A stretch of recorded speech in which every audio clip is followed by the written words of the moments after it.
Hi, welcome to another vlog. I wanted to film the intro for this vlog a little bit early, just because I don't really know why. I just finished filming another video and I'm here. I still have some daylight left. I just thought it might be a good time to just film the intro. Get that out of the way. This is my second vlog. You're gonna follow me as I'm reading the books that I need to finish for my January TBR challenge. I had a total of 6 books and I've read 4 and I have 2 left. Vengeful by Schwab and the second book in the Carvel series, Legendary. But currently I am reading The Knight and the Moth, which is not part of my TBR challenge. It is a little bit questionable if I'm gonna be able to finish my TBR challenge for the month of January. I do have a lot of loans out at the library right now through Libby. Other than The Knight and the Moth, I have The Loneliness of Sonia and Sunny by Kiran Desai. I do also have one physical book out from the library that I need to read, which is The Swan's Daughter by Roshni Chokshi. So I have to get to that eventually. I have a lot of books to read. We'll see how many I can get through in this vlog. I thought it might also be fun to vlog this weekend because there is a huge winter storm coming where I live. Just the idea of being snowed in and you have nowhere to go, that just sounds really cozy to me. The snow is supposed to start tonight at some point, like after midnight. Today's Saturday and tomorrow's Sunday. So we're gonna do a little bit of a reading vlog, see how much I can read, and we're also gonna just keep track of the snow.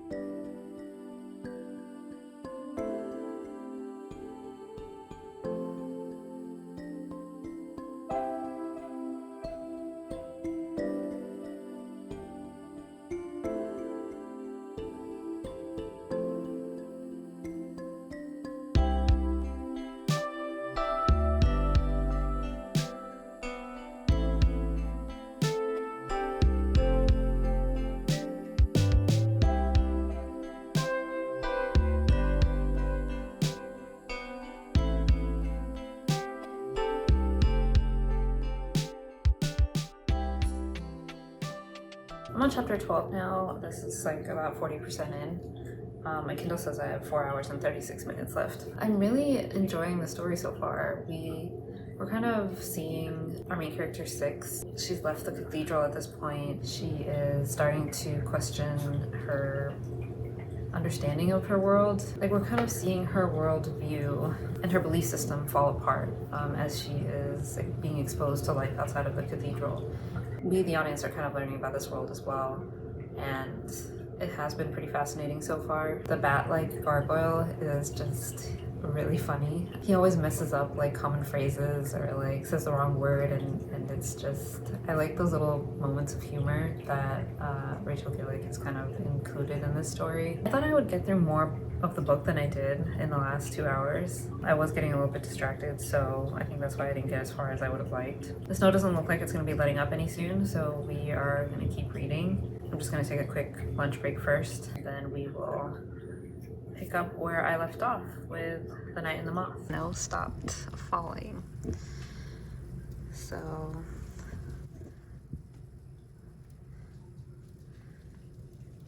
we no longer have any snow falling, but there is a lot of snow that fell. That doesn't make any sense. You know what I mean. Sometime at around 4 o'clock I fell asleep and I took an hour-long nap. I woke up at like 5-ish, I think, and then I went back to reading. Unfortunately for this video, the snow did stop falling. I'm on chapter 17 now. That's roughly like 60% into the book. I really like the romance. When people say they want a slow burn, I feel like this is exactly what they're talking about. The world is not super complex, but I still find it very fascinating. I didn't expect to like this book as much as I am liking it. I wasn't even sure what to expect because I didn't remember what this book was about, but I know that I like Rachel Gillig's writing. I think she does a very good job with like atmospheric gothic stories, and I think this book might even be better than her previous duology, the Shepherd King series. I'm liking this a lot more. I'm not sure if it's because this is more of an adult fantasy versus the Shepherd King series, which I think was more, I think it was a YA fantasy. I'm not actually sure. I think this book may end up being a 5-star read. This would be my first 5-star read for 2026. I'm not sure yet. I have to see how the story ends, but it is pretty much headed in that direction, and I'm pretty excited about that. Hey. Yeah, so I have to go feed my dogs. And she knows it's time.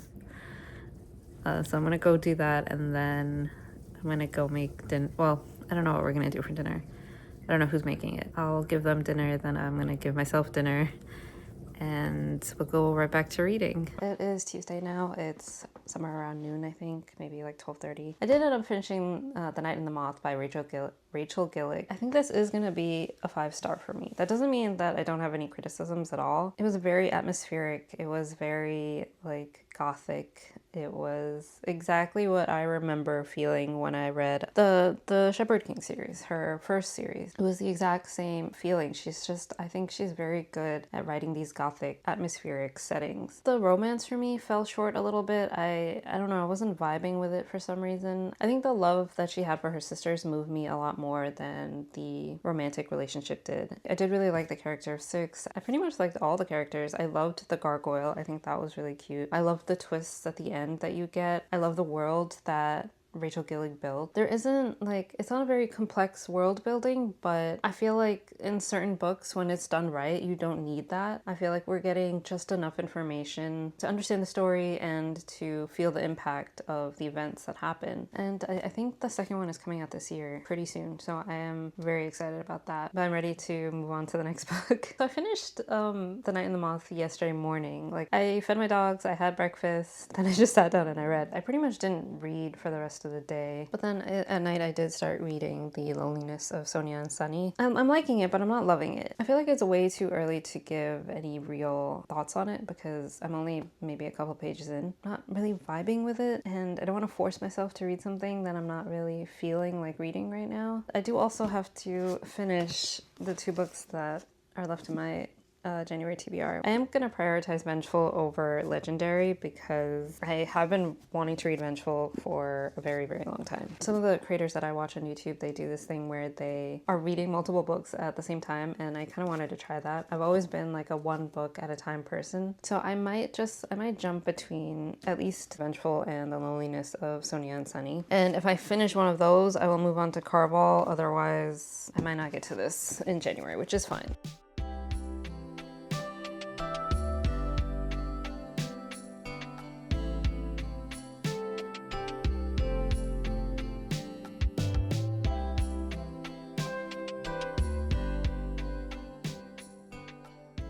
So I did a little bit of book shopping. I got all of these books from my local thrift store on 2 separate trips. So I've been to that thrift store twice in the last week. Total, I spent about like $40 on all of these books, and I think there's about 10.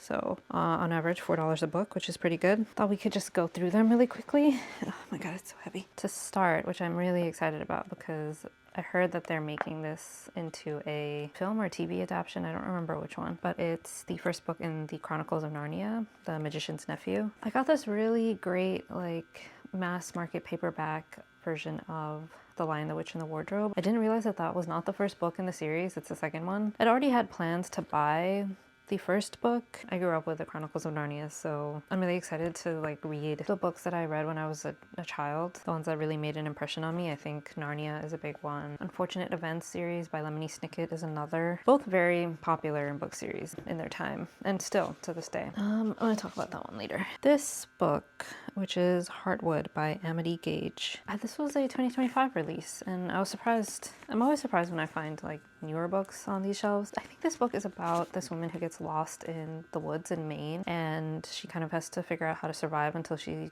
someone can find her and rescue her. There's also a detective, and we're following, I think, dual timelines, the woman who's lost and also the detective that's trying to help find her before she dies in the woods. It says, a search and rescue team races against time when an experienced hiker mysteriously disappears in this gripping and suspenseful new novel from Amity Gage. I tend to only buy books that I already have on my TBR. Unless the synopsis of the book really grips me, then I will buy it even if I haven't heard of it before. I was pretty excited about this one too. This is The Clockmaker's Daughter by Kate Morton. This, I think, is another sort of suspenseful story, a mystery.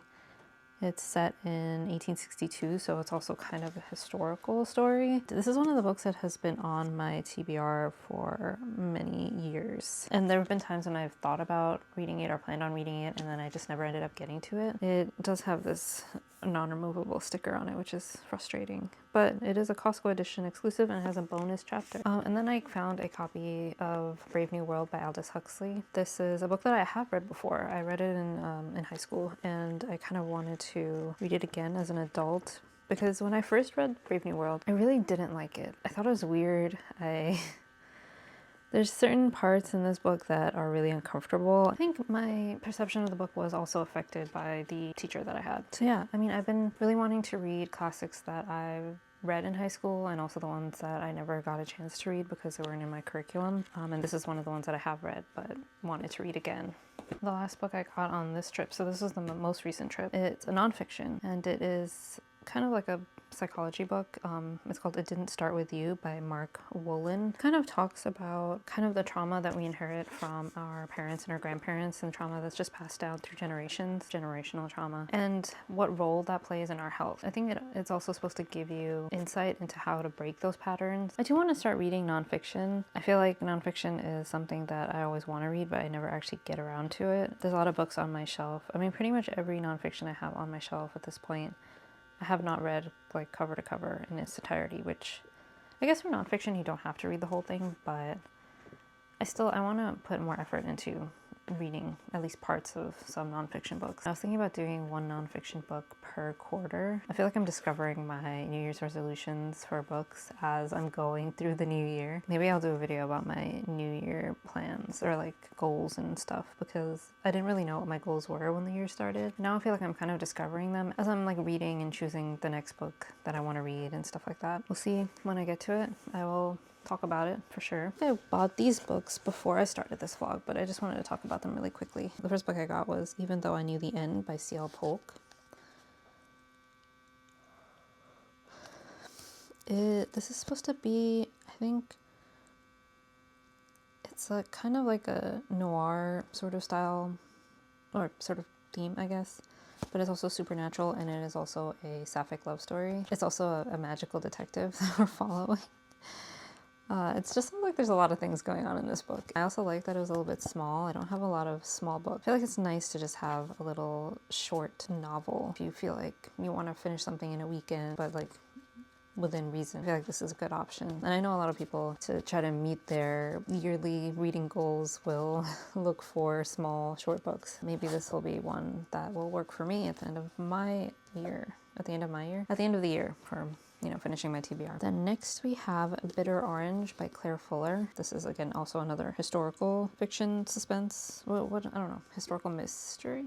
Historical thriller? Yeah, probably historical thriller. I think we're following a woman who is living in this boarding house, and she notices a peephole in her bathroom floor that allows her to spy on her neighbors downstairs. And then simultaneously, she also becomes friends with them. So she's seeing through this peephole the intimate parts of their life, but then is also involving herself in their public life. But something is not right between this couple, and she kind of gets caught up in it. I really love the cover. I don't know. It's very simple, but very elegant, very beautiful. I also really love this cover. Like, if I could turn this into like some kind of print, I would put this on my wall. It's beautiful. Then I got another classic, which again I'm so excited about, The Great Gatsby by F. Scott Fitzgerald. This is one of the classics that I have not ever read. I don't even think I've technically watched the movie. Like, I've seen parts of it, but I never watched it in its entirety. I know a little bit of what it's about, but I don't know too much about it, and I am excited to get into this.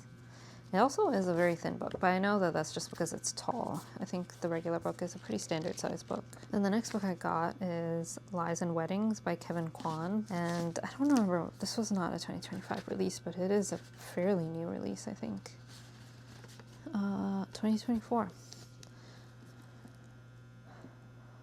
This is the same author that wrote Crazy Rich Asians. I never read that either, but I did watch the movie and I loved the movie. I think this book again is following a rich Asian family. There's again like a wedding being planned. I think the setting is in Hawaii this time. Okay, this time we're following, the guy is part of this like prestigious family, but they pretty much are broke, and he has to find a rich heiress to marry so that, you know, they can bring funds back into their family and stuff. And I think it's a little bit of like a Bachelorette situation, like the show, where it's a little bit of a competition. All the heiresses, they all come to Hawaii and he has to pick one of them. And then the last book that I have here is I Have Some Questions for You by Rebecca Mackay. I think this is again a suspense slash mystery slash thriller situation. Her main character is Bodhi Kane, and she's a podcaster. Her former roommate when she was in college, I think she was murdered. The police did arrest somebody for the murder, I think the girl's boyfriend, but it still kind of haunts Brody. And then she agrees to go back to her private school, boarding school? Is it college or is it a boarding school? It's a boarding school. She agrees to go back to the school as like an alumni, and while she's there, past kind of comes back to her. She kind of stirs up things in her past and gets kind of obsessed with the case again. She starts thinking about how things didn't really line up properly. She starts to wonder if maybe the wrong person was arrested for this crime and the real murderer is actually still out there. Yeah, so these are the 10 books that I got. Obviously this does make my physical TBR bigger, and I did not read this many books this year so far, so I guess my physical TBR has actually grown bigger instead of growing smaller. Anyway, that's the book haul.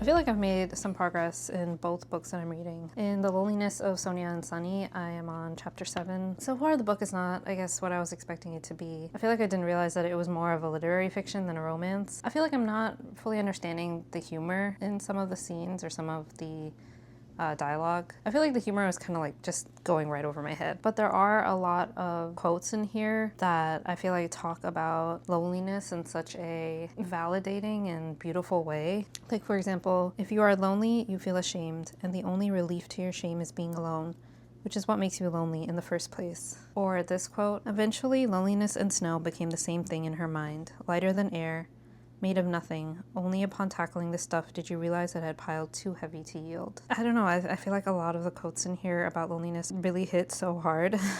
So there's just like, I feel like a lot of very beautiful quotes in here, beautiful musings about loneliness and love. So I am enjoying those parts. I think it was just that my expectations were different when I first started the book, but now that I understand what I'm reading and I know what to expect, I feel like the rest of the book is going to be easier for me to digest. And then in the last 2 days, I also made a good progress in Vengeful. We're in part 2, chapter... I can't read Roman numerals. Chapter 9. Apparently my limit to reading Roman numerals is 5. And then I have to count the lines after to figure out what chapter it was before. So before it was chapter 8, which is a V and 3 lines.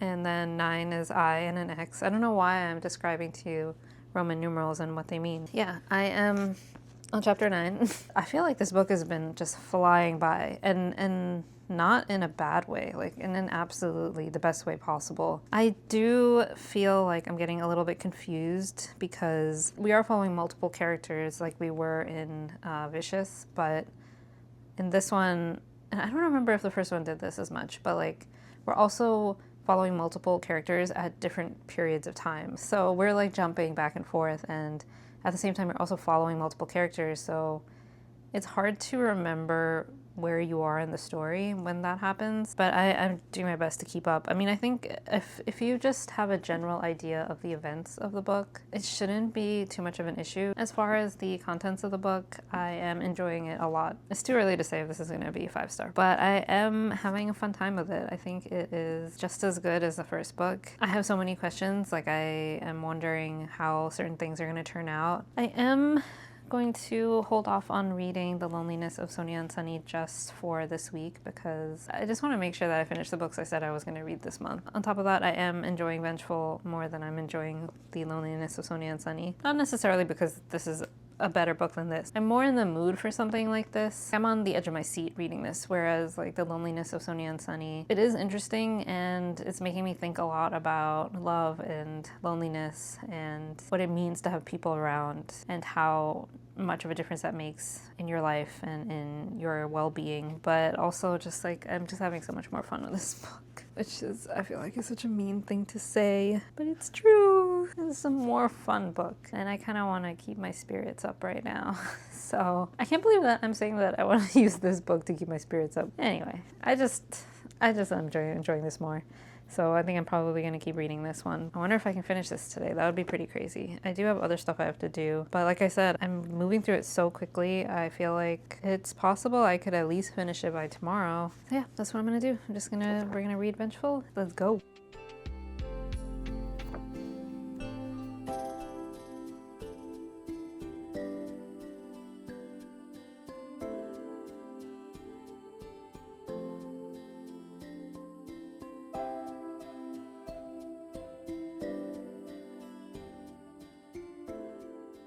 Today is Sunday, and technically the vlog was supposed to finish yesterday, but I wasn't in the mood to film. I did manage to finish Vengeful before January came to an end. I really enjoyed this. I flew through it so fast. I didn't want to put this book down at all. It was a little bit confusing at times because just like Vicious, we're following multiple characters in multiple timelines. Trying to keep all the events straight in that timeline was a little bit difficult. And I don't remember if Vicious was like that. I mean, I know that the writing, sort of the chapter breakdown in the story was told in the same way. I don't remember if I felt the same way when I was reading it. But I really feel like you have to approach this like, just trust the process, you know? Like, don't worry too much about getting the events in the timeline exactly right. You just have to understand sort of what's going on in the story. Yeah, I really enjoyed reading this. I'm so excited for the third book to come out, which I think is coming out in October, and that's so far away. I'm afraid that I'm gonna forget what happened in these books, but I did take notes this time because I'm trying to be better at like annotating books and stuff. So hopefully when the third book comes out, I will